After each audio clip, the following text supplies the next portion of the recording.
Hello दोस्तों, कैसे हैं आप सब। आज की हमारी कहानी है चालाक ननद। मम्मी जी, यह देखिए, मैं आपकी और मेरे लिए यह वाली साड़ियां लाई हूँ। बोलते हुए अनु अपने हाथ में पकड़ी हुई थैलियों में से साड़ियां निकालने लगी। रमा जी ने जैसे ही साड़ियां देखी, उनका मुंह फूल गया और वे बोली, बहू, ये कैसी घटिया साड़ियां लाई हो तुम। मुझे तो बिल्कुल भी अच्छी नहीं लगी तुम्हारी लाई हुई साड़ियां।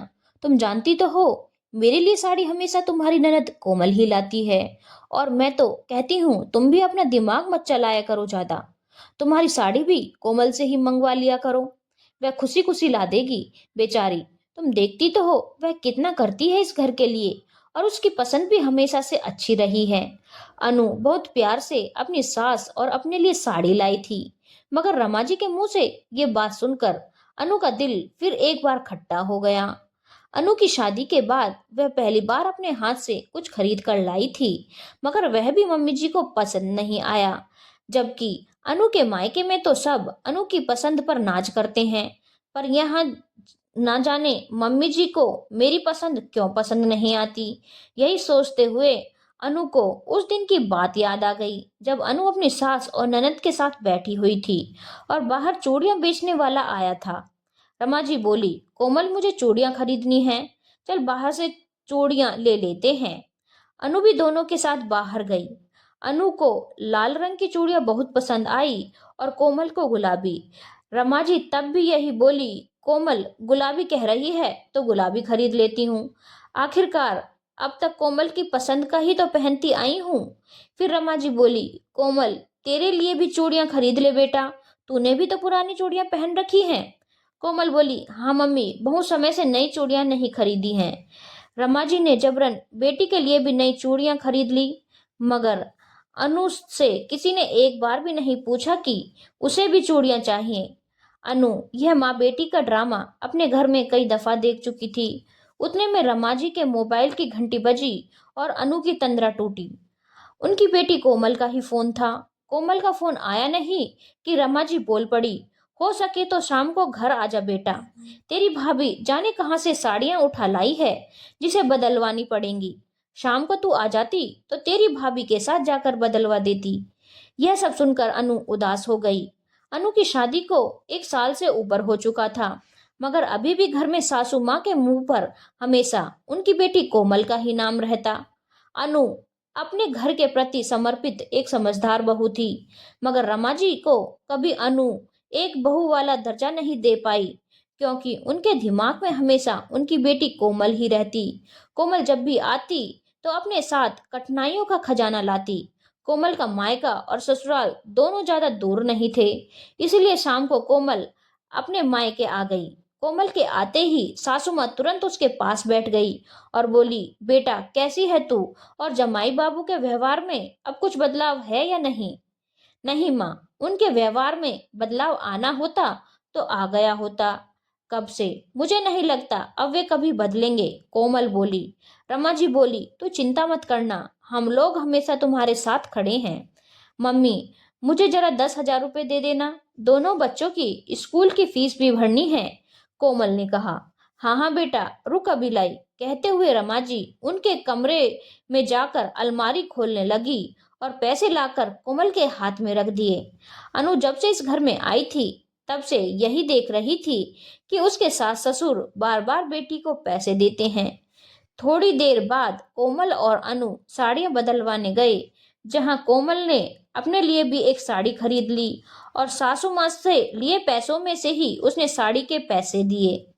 अनु को पहले तो कोमल दीदी पर बहुत दया आती थी, क्योंकि वे हमेशा बताती कि उनके पति और ससुराल वाले मिलकर उन पर बहुत अत्याचार करते हैं। मगर बार बार दीदी का अपने मायके से यूं पैसे लेना अब अनु को भी अखरने लगा था। और आज तो दीदी ने हद ही कर दी थी। जो पैसे उन्होंने मम्मी जी से बच्चों की स्कूल फीस के नाम पर लिए थे, उसी में से उन्होंने अपने लिए इतनी महंगी साड़ी खरीद ली थी। आज अनु को यह बात बिल्कुल हजम नहीं हुई। आज रात वह अपने पति आशीष से बोली, कोमल दीदी को हमारे घर से बार बार पैसे क्यों दिए जाते हैं आशीष। आशीष बोला, कोमल दीदी का पति रोहित कोमल दीदी और उसके बच्चों का खर्चा उठाता कहाँ है अनु। दोनों पति पत्नी के संबंध बिल्कुल अच्छे नहीं हैं। इसीलिए मम्मी पापा कोमल दीदी और उनके बच्चों के सारे खर्चे उठाते हैं। और वैसे भी वह सारा पैसा मम्मी पापा का है, वे चाहे जिस पर खर्च करें। अनु को सुनकर थोड़ा अचंभा लगा, क्योंकि माँ बाप के पैसों पर बेटे और बेटी दोनों का हक बराबर होता है। अगर बेटी दुखी है तो उसके प्रति फर्ज निभाना माँ बाप का कर्तव्य है, किंतु अपने बेटे के लिए पैसे बचाना भी तो उनका फर्ज है। नवरात्रि चल रहे थे और 3 दिन बाद घर में माताजी का कीर्तन था, जिसकी तैयारी में सुबह से अनु लगी हुई थी। सभी आस पड़ोस वाले रिश्तेदारों को आने का न्योता दिया गया था। माताजी के कीर्तन माताजी के कीर्तन में अनु ने सभी का खूब अच्छे से स्वागत किया। भजन कीर्तन से लेकर खाना पीना एक एक चीज का अनु ने बहुत ध्यान रखा। अंत में सारे रिश्तेदारों ने अनु की बहुत तारीफ की। उस दिन रमा जी को भी अनु पर गर्व महसूस हुआ। कीर्तन में कोमल और उसके पति रोहित भी आए हुए थे। दोनों दूर बैठकर कुछ अपनी ही बातों में मग्न थे और दोनों बहुत हंस हंसकर बातें कर रहे थे।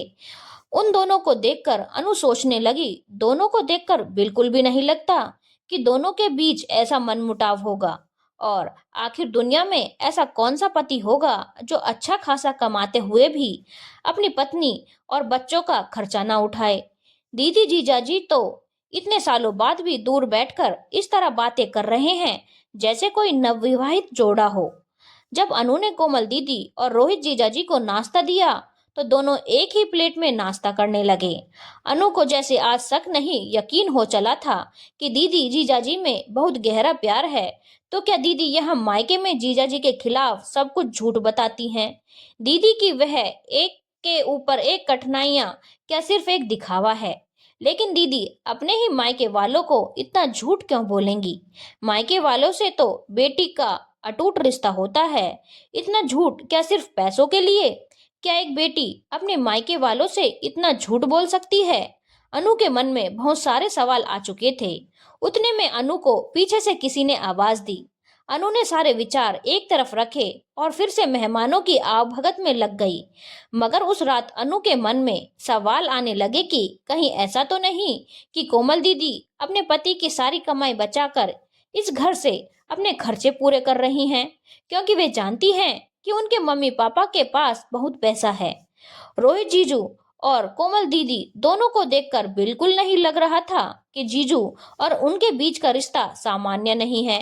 अनु जानती थी उसके पति या सास ससुर से इस बारे में बात करके कोई फायदा नहीं, क्योंकि वे लोग सोचेंगे कि मुझे कोमल से जलन है, इसलिए मैं ऐसा बोल रही हूँ। वैसे भी एक बेटी के बारे में माँ पापा कभी गलत क्यों सोचेंगे? वह अगली बार का इंतजार करने लगी कि देखते हैं दीदी वापस कब पैसे मांगती हैं। दूसरी ओर सास रमा जी के व्यवहार में काफी बदलाव आ चुका था। नवरात्रि में जब से सारे रिश्तेदारों ने उनकी बहू की तारीफ की थी, रमा जी को भी अपनी बहू थोड़ी थोड़ी अच्छी लगने लगी थी। अब वे ज्यादा टोका टाकी नहीं करती थी और हर मसले में अनु की राय भी पूछने लगी थी। अनु भी सासू माँ में आए बदलाव से खुश थी। थोड़े ही दिन बाद कोमल ने अपनी माँ रमा जी को फोन किया और बोली, मम्मी आशीष से कहो जल्दी से मेरे नंबर पर 10,000 गूगल पे कर दे। बिजली का बिल न भरने की वजह से बिजली वालों ने हमारे घर की लाइट काट दी है। रमा जी ने फोन रखकर आशीष से तुरंत 10,000 कोमल को गूगल पे करने को कहा। अनु बोली, रुको आशीष, पहले मेरी यह बात सुन लो। फिर अनु रमा जी से बोली, मम्मी जी यह तो बहुत गलत हो रहा है कोमल दीदी के साथ। उनकी शादी को 10 वर्ष हो गए हैं और अगर उनके पति और कोमल दीदी का रिश्ता इतना ही खराब चल रहा है तो दीदी को ऐसे पति के साथ रहने की क्या जरूरत है? दीदी को और उनके बच्चों को हमेशा के लिए यह मायके आ जाना चाहिए। वैसे भी उनका सारा खर्चा हम ही तो उठाते हैं और हमें उनके पति के खिलाफ कंप्लेंट भी करनी चाहिए। ऐसे आदमी के साथ रहकर दीदी का क्या फायदा, जो ना दीदी को प्यार देता है और ना पैसा है। मैं तो कहती हूँ मम्मी जी हमें इन दोनों का तलाक करवा देना चाहिए। कम से कम कोमल दीदी का ऐसे आदमी से पीछा तो छूटेगा और दीदी हमेशा यहाँ मायके में रहेंगी, तो उन्हें हमारा सपोर्ट भी मिलता रहेगा। वहां दूर बैठे बैठे ना जाने बेचारी कितनी परेशान होती होंगी और कितनी ही बातें हमसे कह भी नहीं पाती होंगी।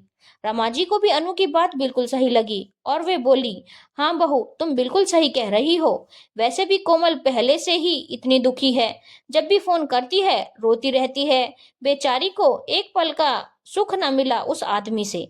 ऐसे निर्लज्ज आदमी के साथ रहने से क्या फायदा, जो मेरी बेटी को हर पल नीचा दिखाता है। रुको, मैं अभी फोन लगाती हूँ और कह देती हूँ कि हमेशा के लिए छोड़ दे ऐसे पति को। काश यह बात पहले ही मेरे दिमाग में आ गई होती, तो मेरी बेटी को दुख नहीं देखने पड़ते। हमें पहले ही अपनी बेटी और नाते नातिन को यहाँ ले आना चाहिए था। रमा जी ने कोमल को फोन किया, तो वहां से कोमल और रोहित ने खुशी से फोन उठाया और बोली, हाँ मम्मी, पैसे भेज दिए क्या? रमा जी बोली, बेटा तू और बच्चे हमेशा के लिए यहाँ आ जाओ। ऐसे निर्लज्ज आदमी के साथ क्या रहना, जो तुम्हें इतना त्रास देता है। कोमल यह सब सुनकर स्तब्ध रह गई और बोली, मम्मी यह क्या कह रही हो तुम? समाज क्या कहेगा? आस पड़ोस के लोग क्या कहेंगे? मुझ में इतनी ताकत नहीं है कि मैं जमाने का सामना करूं और सभी को दलील दूं। इसलिए मुझे नहीं आना अपने मम्मी मायके। रमा जी बोली, बेटा जमाने भर के दलीलें देने हम जो बैठे हैं, तुम्हें कोई जरूरत नहीं किसी के आगे अपनी सफाई देने की। बस अब बहुत हुआ। तू एक पल भी नहीं रहेगी ऐसे आदमी के साथ जिसने तेरे साथ इतनी बदसलूकियां की। दरअसल गलती हमारी ही थी, जो सब कुछ जानते हुए भी तुझे ऐसे आदमी के साथ रहने दिया। वैसे भी जब से तेरी शादी हुई है, तब से तेरा सारा खर्चा हमने ही उठाया है। यही खर्चा हम तुझे हमेशा अपने पास रखकर भी तो उठा सकते हैं। वो तो आज बहू ने यह बात सुझाई तब मुझे ख्याल आया।